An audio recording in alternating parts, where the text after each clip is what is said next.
Complete. Ball down at the 35, to the 40, to the 45, to the 50, to the 45, to the 40, to the 35, 30, 25, 20, 15, 10, 5. What did he do?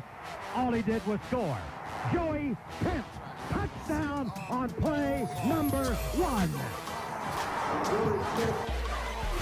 Connect, open for 3. Can't leave it.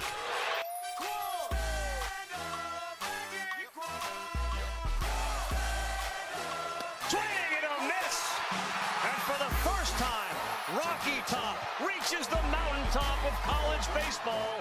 They are the World Series champions.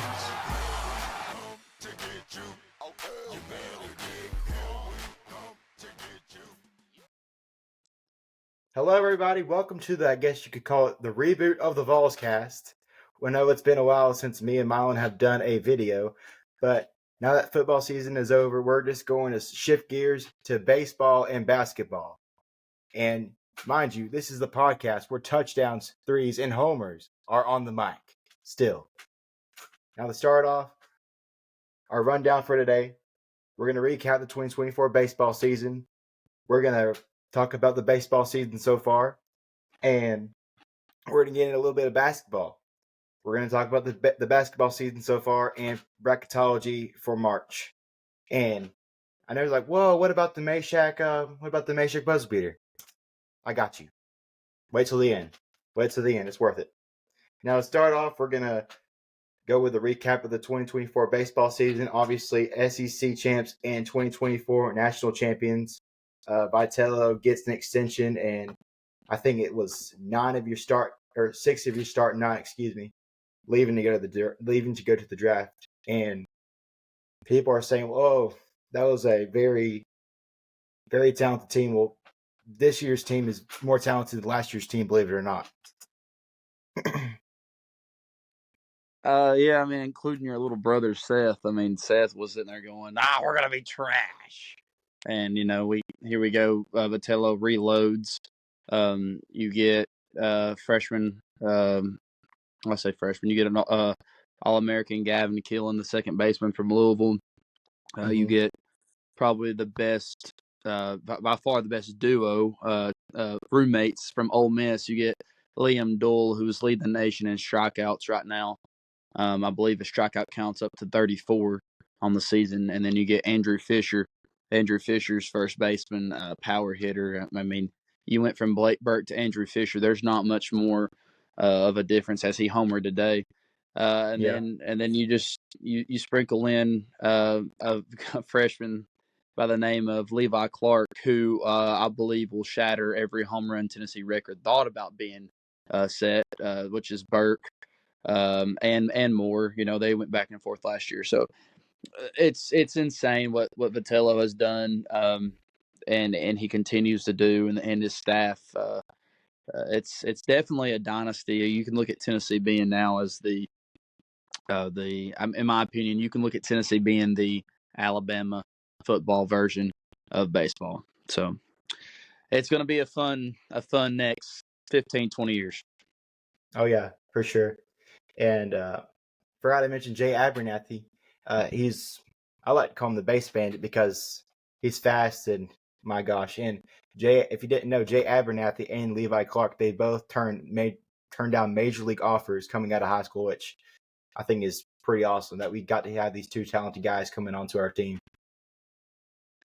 Yeah, and that's a lot of guys. I mean, if a lot of these guys, if you're top, I don't know, there's kind of a cutoff, but I mean, there's a lot of guys that have the opportunity coming out of high school to sign with a major league team and make, a decent signing bonus. I say decent, and really a lot of amount of money for an 18-year-old. I mean, some guys are up to $1 million, some guys are higher than that, some guys are lower than that. But I mean, when you sprinkle, or I say you sprinkle, but when you hold that money in front of an 18-year-old's face,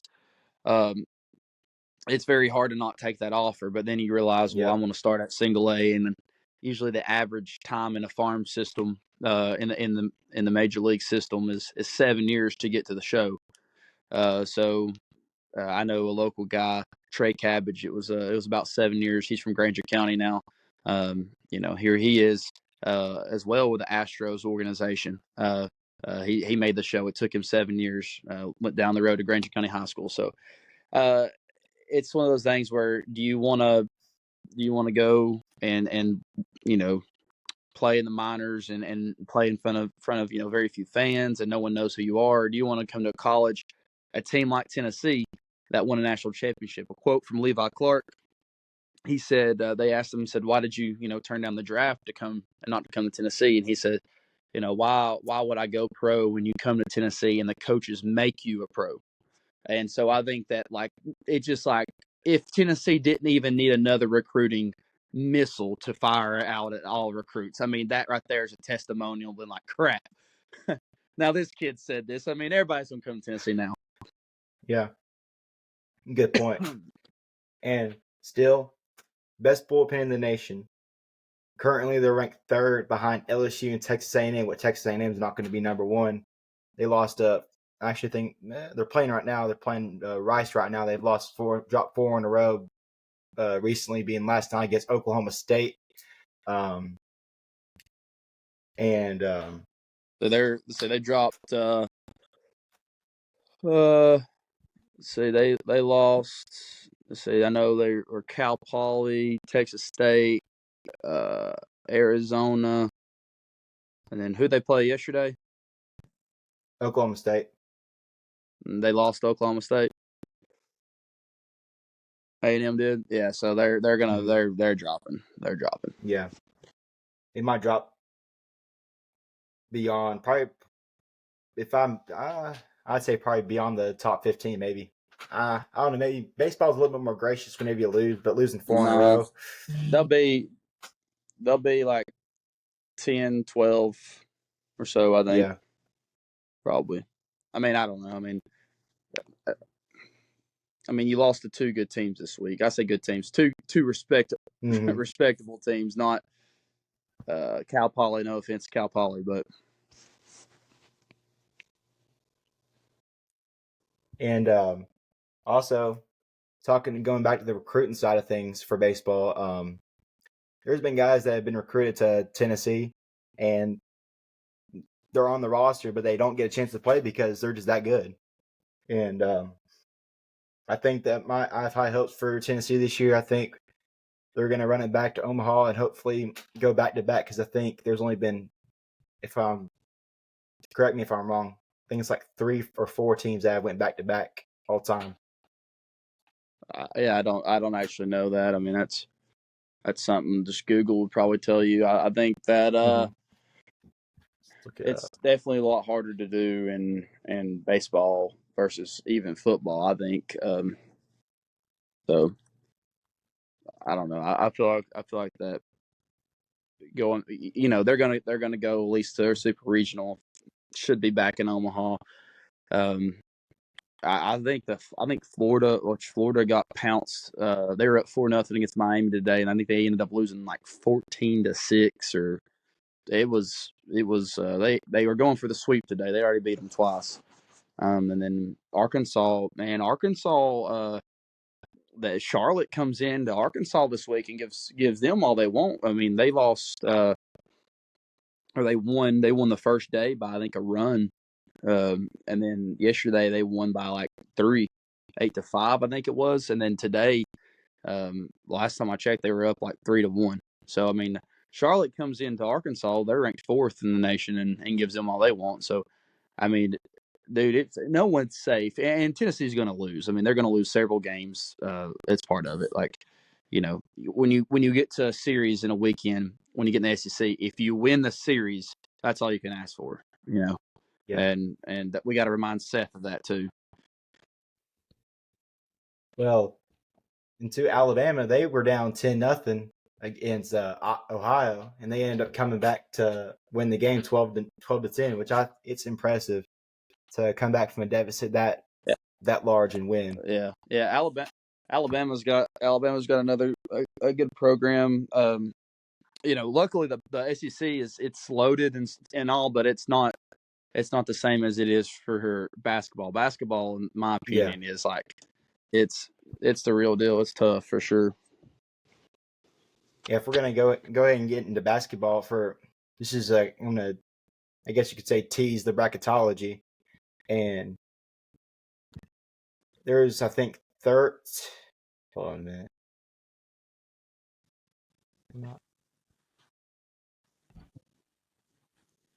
Okay, there we go. I think it's 13 out of the 16. We got Arkansas and Georgia on the bubble. Well, as of now, I think 13 SEC teams out of the 16 are locks for the tournament. So that's I think, That'd be a record. That's one. Yeah, that's almost one quarter of the entire field. Basketball exactly. season. Go ahead. No, I was just gonna say exactly. That's absurd to think about. I think the previous record was set at 11. I think for the most conference teams to ever get in. So, as a basketball season, went undefeated in non-conference this year, and they're projected to, at the beginning of the season, they were projected to finish third in their conference, which, with the win yesterday over Alabama, gave Auburn the regular SEC title. And JP Estrella injured out for the season, and Cameron Carr left to transfer to Baylor, which I don't think that's going to affect us. But the only thing that's really going to affect is our depth. I mean, when you get into, I've said it before, when you get into March, it's nice to have those guys, but like, if you go look at the average team, no one's going deeper than 8. They're not. They're not playing no more than 8. So Tennessee's sitting fine. I feel like that the Estrella injury did hurt us in the front court with the presence of a post guy. But man, I think Tennessee's fine. I think that Boswell. I know he's a guy that comes in. He's the 9th guy off the bench, but I feel like when he comes in, he definitely gives you really, really good defensive minutes. That's all. I mean, that's all Barnes asks for. Is if you don't go play defense, and that's something that concerns me for Tennessee is like why can't we win it all? What's been the Achilles heel? Offense. It's been offense, man. And I worry about that. I worry about that with this team. I worry about that with last year's team. I mean, last year we had the greatest player in college basketball. So how can we win it all this year? It's going to be making shots. It's going to be making shots, and that's the bottom line. We know we're going to play elite defense all game long. You held a team in Alabama that was averaging 95, 97 points a game to 76. I mean, so that's elite defense. So if Tennessee is going to take that next step as a program, and not a Sweet 16, not Elite 8, they're going to have to. And it also, let me back up. It also depends on who you match up with, who you draw, which I know you're about to talk about that, who we draw.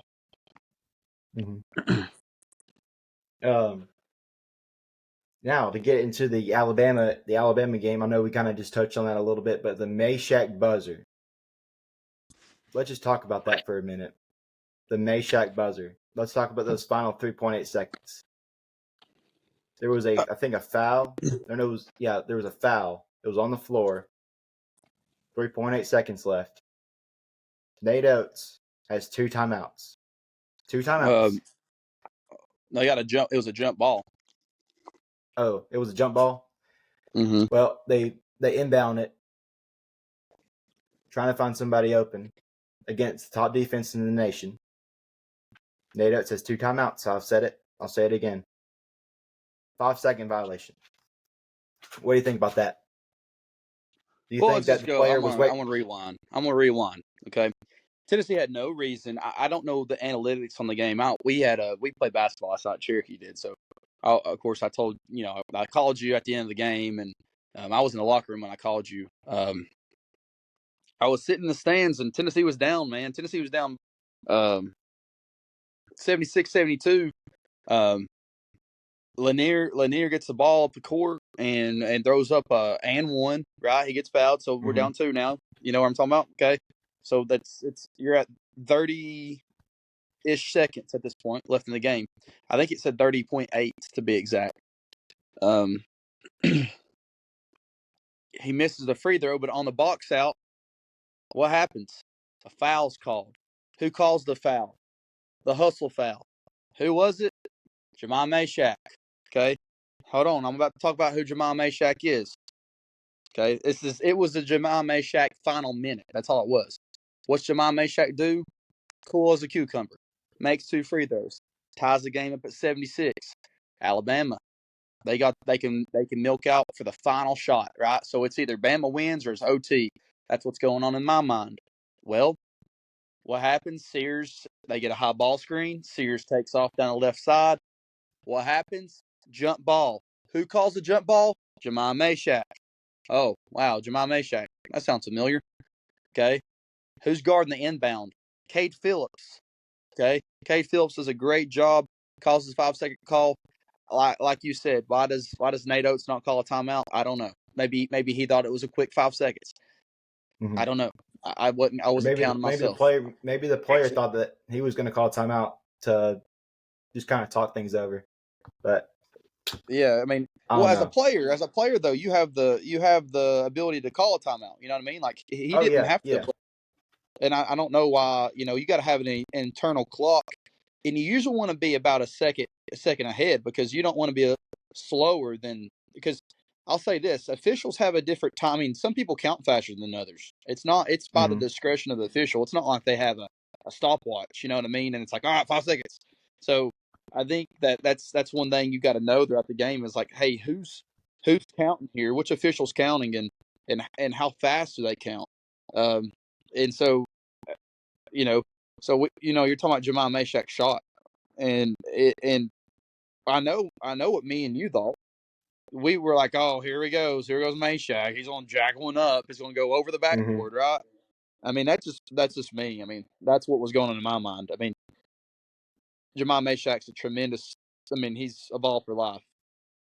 Probably will be back again next year with him and Ziegler both. But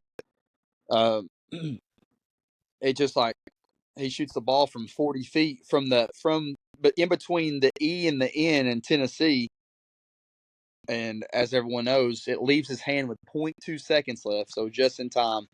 And the shot was poetic because it's going in the air, and as it's going in the air, you can see the buzzer go off, and everyone in the arena, it seems like they're quiet. You know what I mean? Like you just hear the buzzer sound, and then whack, and then seeing that place go crazy was awesome, man. It was awesome. And Jimmy Dykes, one of the commentators, his daughter actually goes to Tennessee. Fun fact, he said that's the loudest that he's ever heard Thompson-Boling Arena. Like that building was about to explode. Yeah, there was all game long. It sounded like Neyland Stadium. I mean, I don't know if anyone knew this either. The Thompson-Boling Arena last night was over 700 people over capacity, which means if no one knows what that means that we fit 700 people that didn't have a seat. I don't know where they went. I guess in the student section. I don't know, but that's insane. That's insane. And with it being the biggest home win, just being the biggest game in Thompson-Boling Arena basketball history for Tennessee, that is just a poetic ending. I'm just say poetic again because it just fits right, and it's just a poetic end, especially beating your rival at home. Yeah, I mean, that probably ranked to me. I don't know, man. I mean, his shot. I won't say his shot. I don't know about the win. The buzzer beater. I'll talk about that, but in a second. But like the win itself, I mean it's up there. It's up there. But the shot to me was. I don't know the last time Tennessee hit a buzzer beater. Like That's the first I've seen. I'm talking about like no time left. Tennessee wins. Not it goes in and there's 1 second left. I know that's practically a buzzer beater, but that's considered a go ahead basket. They don't. A buzzer beater means that literally buzzer goes off and you beat it before. So I'm trying to think. I know Chris Lofton against Winthrop, and it was like 2000. It was before you were born. 2005, 6. Fade away in the corner. But I don't think the time expired now. That was an NCAA tournament. That was impressive. Didn't he win over I mean, Kevin Durant? I think that wasn't wasn't it? that. Yeah, that wasn't. That's still time on the clock. There's still about. There's still enough time on the clock for that one. Scotty Hobson had one. I mean, I don't know, man. That's a tough one to figure out. Let's look it up.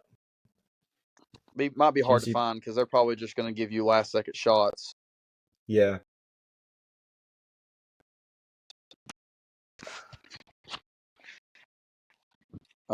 Yeah, all I'm seeing right now is just about the JAHMAI MASHACK buzzer beater.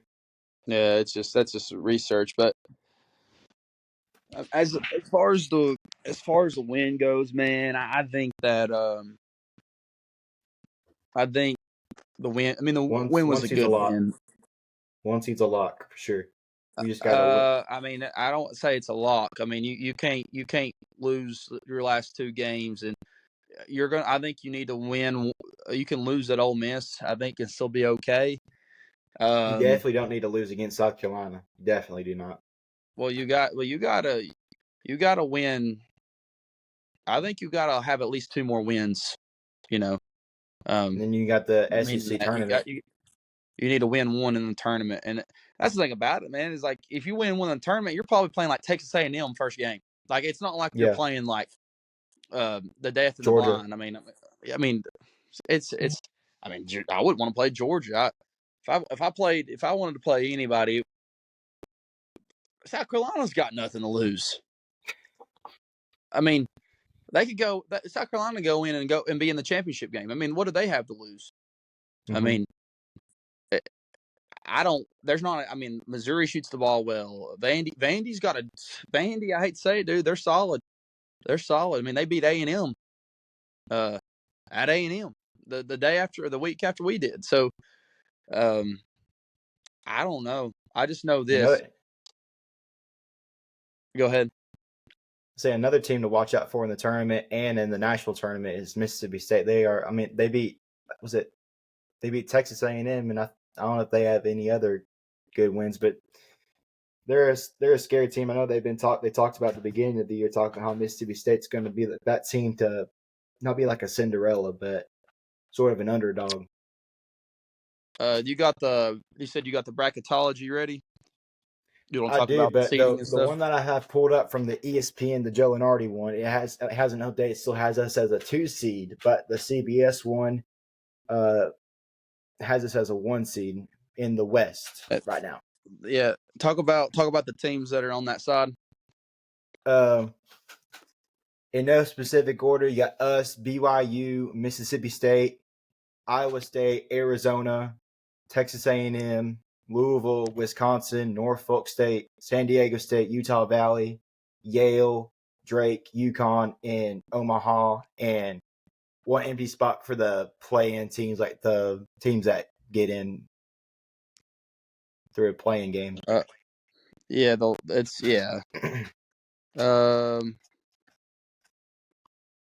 see here. I'm looking it up myself. And for that playing game for the West, they have Arkansas and Boise State. Okay, right now, what I see is we're in the West. It's Tennessee versus Omaha, and the one in the 16. That game will be played in Lexington. Yeah, that's what I'm seeing. The 8-9 matchup, and here's the thing, man: this is terrible. I don't want to play either one of these teams. BYU versus UConn.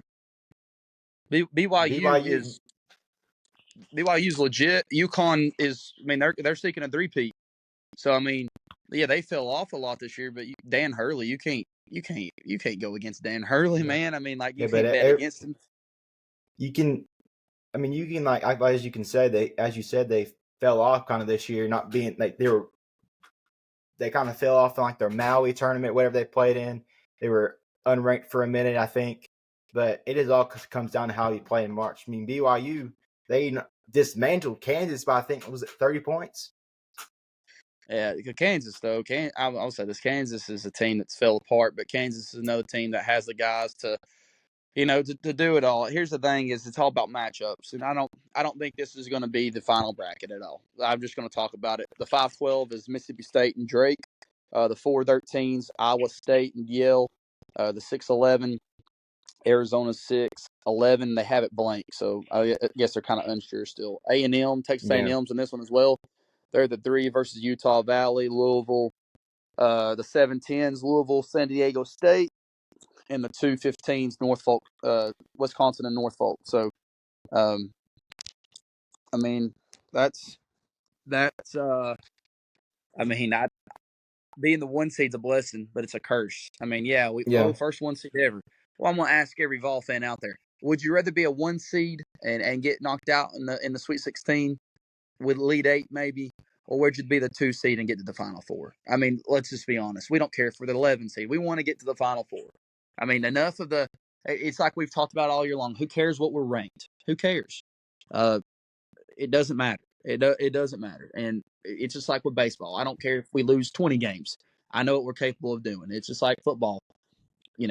That winning in football season matters because you only have 12 teams that get in. But Yeah.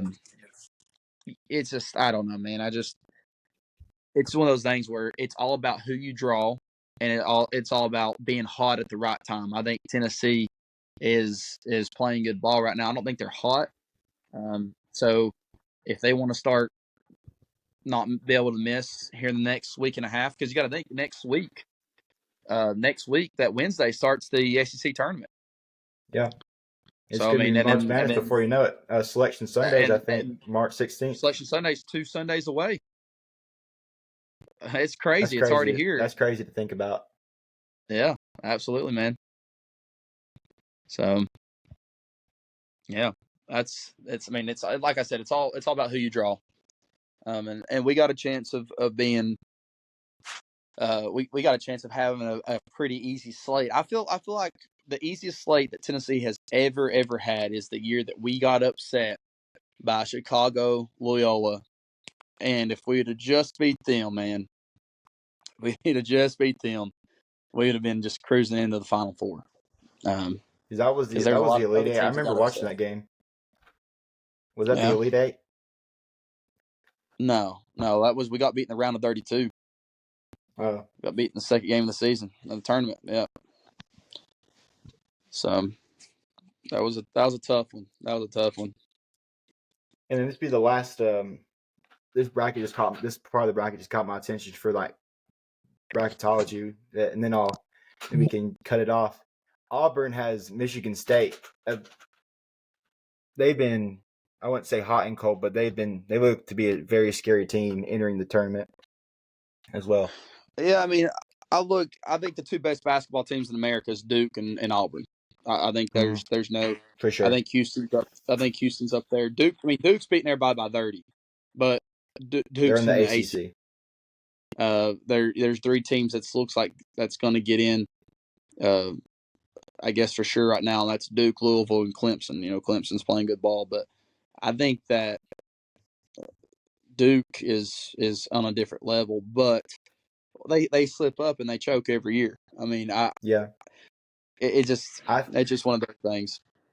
I think, well, not just necessarily with them being choking, but I think they're a young team this year because they got a flag, and is it Knipple? Is Knipple a freshman this year? I've honestly not kept up with who's on the team as much as just watching them play. Yeah. I think Knipple's a freshman, and then you got Tyrese Proctor. He's out with a knee injury, and I think it's a knee injury, so he's probably going to be out for a couple of weeks. And with Duke being a young team, they might make it to the Sweet 16 and get upset by, I don't know, Chattanooga's in their bracket, so they might get upset by Chattanooga. I don't know, but I know one thing: it's the brackets don't remain perfect for long. That's for sure. Oh, that is so true. That is so true. But I'm ready to play it, though. Yeah. All right. Thank you for joining us on this episode of the VolsCast, and we will be back to talk about the SEC tournament. And That's right. the implications that it will have on the national tournament, March Madness, which is coming up very, very soon. Will Tennessee be a 1 seed still when we meet again? Who knows? Who knows? Will Auburn get upset in the tournament? Who knows? Who knows? Find out all on the VolsCast, where touchdowns, threes, and homers are on the mic. See ya. Go Vols. Go Vols.